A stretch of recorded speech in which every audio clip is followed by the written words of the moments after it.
ભુજ તાલુકાના માધાપર ગામમાં આનંદ ટેકરી ખાતે પ્રાચીન અને લોક આસ્થા વૈદિક પરંપરા મુજબ વિશાળ સ્તરે 1.25 કરોડ રામનામ આહુતિ મહાયજ્ઞનું આયોજન કરાયું છે।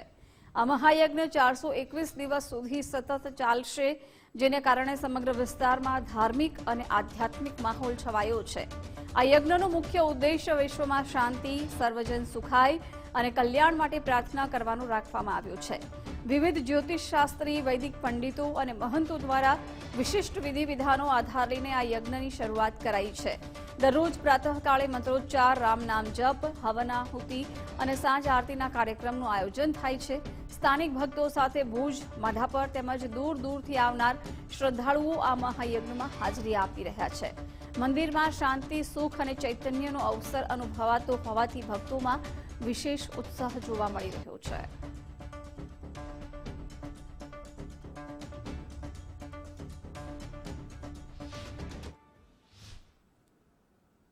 આ 1.25 કરોડ હોમાત્મક જે છે કે એમાં આહુતિ દ્વારા 1.25 વર્ષ સુધી આ યજ્ઞ ચાલશે અને આ વિશ્વનું પ્રથમ એવું યજ્ઞ છે કે જેમાં આટલો મોટો સમય કે જેમાં 1.25 કરોડ આહુતિ અને એની સાથે 1.25 વર્ષ આપણે ખાલી સત્યનારાયણ ભગવાનની કથા કરતા હોઈએ છીએ તો એમાં એક દિવસની કથા માટે પણ આપણે કેટલી બધી આયોજનો કરતા હોઈએ છીએ।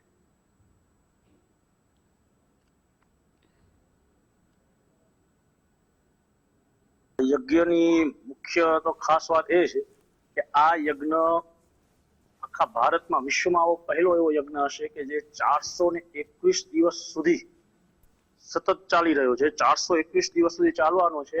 ઉપરાંત આ યજ્ઞમાં 1.25 કરોડથી પણ વધુ રામનામ બીજ મંત્રની આહુતિ આપી છે અને આ યજ્ઞની જે યજ્ઞશાળા બનેલી છે એ આખી વૈદિક નિયમો અનુસાર બનેલી છે। આ યજ્ઞશાળામાં ક્યાંય પણ લોખંડ કે સ્ટીલ કે એવી કોઈ ધાતુનો અંદર ઉપયોગ કરેલ નથી। અહીંયા ભારતીય સંસ્કૃતિ પ્રમાણે જે મારા પાછળ છે એ યજ્ઞશાળા કરી છે અને અમારો સંકલ્પ છે કે જે આજુબાજુનો વિસ્તાર છે એમાં અમે લગભગ 1 લાખ વૃક્ષોનું વાવેતરની ઈચ્છા છે અને સંસ્કૃત પાઠશાળાનું પણ આયોજન છે અને જે આદિવાસીના છોકરાઓ છે એને પણ અમે શિક્ષણ આપશું, એને ભોજન પણ કરાવશું અને ભજન પણ કરાવશું, એટલે ભારતીય સંસ્કૃતિ શું છે એ લોકોને ખ્યાલ પડે।